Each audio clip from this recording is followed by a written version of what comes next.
Human ang duha ka dekada, nahibalik na gyud ang tulo ka 50-year-old Gothic-style chandeliers sa National Shrine of St. Joseph sa Dakbayan sa Mandaue ni atong Biyernes, Oktubre 17.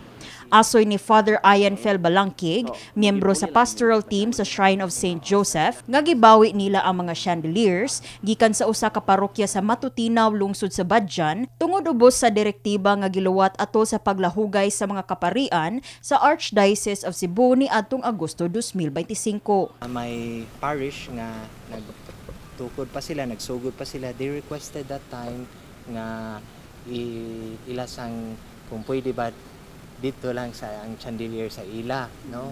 And part of the directive sa kanang with the change of Matod ni Father Balangkig, nabalhin didto sa Badjan ang maong mga antik nga mga chandeliers ni atong tuig 2002 atol sa renovation sa St. Joseph Shrine. Human naguba ang altar ni ini tungod sa usa ka dakong sunog nga miulbo sa Mandaue Public Market. Gingong dunay nahimong verbal agreement ang mga pari sa Mandaue ug Badjan ni adtong higayuna alang sa pagbalhin sa maong chandeliers apan wala kini masuportahi og usa ka formal nga kontrata. Apan giklaro ni Father Balangkig nga hapsay resab ang nahimong panagsabot alang sa pag-uli sa karaang chandeliers gikan sa Badjan paingon sa Mandaue. Ug gani, ilarasab nga gibaylo ang ilang modern chandeliers aron dunay magamit ang parokya sa Badjan.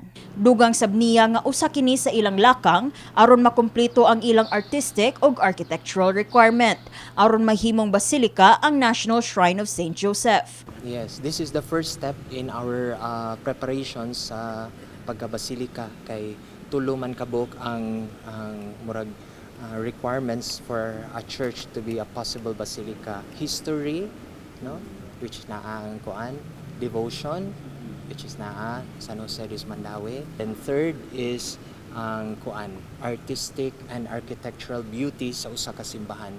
So ang pagbalik aning chandelier is part of this third requirement.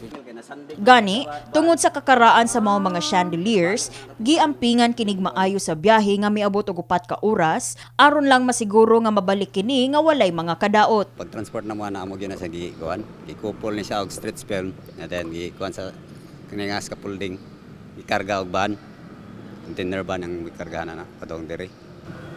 Kamo man jud kuha ani sir no gikan sa kanang sa ceiling sa Badjan Church. Yes, ma'am. Unsay inyohang experience ato lisod ba or Medyo lisod-lisod jud kay habog man upat ka pato nga frame among gigamit. Taas-taas jud siya balik duha ka series nga frame. mga ingon ani ato? Pulos inana upat ka patong. Mga pila ka oras ang inyohang biyahe sir gikan Badjan? Upat ka oras among biyahe. Karong Lunes sa gabi, gikatakdang itaod ang maong chandelier sa Kisame sa National Shrine of St. Joseph ug magsugod na kinighatag og kahayag sa maong simbahan ug mang-adlaw human sa ipahigayong ceremonial lighting niini. Kini si Liza May Piñaranda, alang sa My TV, Cebu.